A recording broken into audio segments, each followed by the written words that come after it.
Aaron Jones. ఎవరి Aaron Jones? USA batsmen తను. So T20 world cup first మ్యాచ్లో USA versus Canada match జరిగింది. ఆ మ్యాచ్లో ఒక అద్భుతం జరిగింది.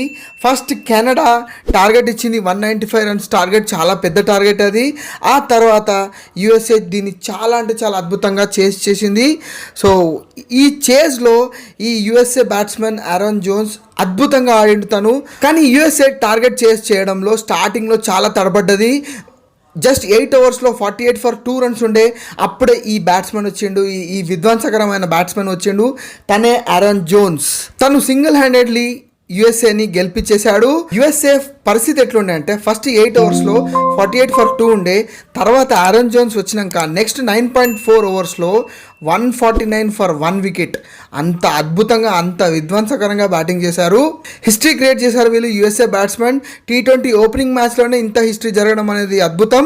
అండ్ యుఎస్ఏ ఈ చేజ్ని 17.3 ఓవర్స్లోనే చేశారు, సక్సెస్ఫుల్గా చేశారు. అండ్ ఇది యుఎస్ఏ చరిత్రలోనే ఇది ఒక సక్సెస్ఫుల్ రికార్డ్. ఇది ఆరోన్ జోన్స్ ఎంత మంచిగా ఆడిందంటే తను 94 రన్స్ ఓన్లీ 40 బాల్స్లో కొట్టాడు. అండ్ దాంట్లో 4 4s అండ్ 10 6s ఉన్నాయి ఫ్రెండ్స్. అండ్ ఇప్పుడు తన పేరు క్రిస్ గేల్ తో జోడించేశారు. Most sixes in T20 world cup లో క్రిస్ గేల్ 2016లో 11 సిక్సెస్ కొట్టారు. తర్వాత తనే 2007లో 10 సిక్సెస్ కొట్టాడు. అండ్ ఇప్పుడు Aaron Jones 2024 T20 world cup లో 10 సిక్సెస్ కొట్టి అసలు తన పవర్ ఏంటో చూపించాడు. అండ్ నెక్స్ట్ June 6th నాడు పాకిస్తాన్తో ఉంది USA versus Pakistan match. And దీంట్లో వీళ్ళు ఏం అద్భుతం చూపిస్తారో చూడాలి friends. So next match USA గెలుస్తుందో లేదో కామెంట్లో తెలియజేయండి ఫ్రెండ్స్.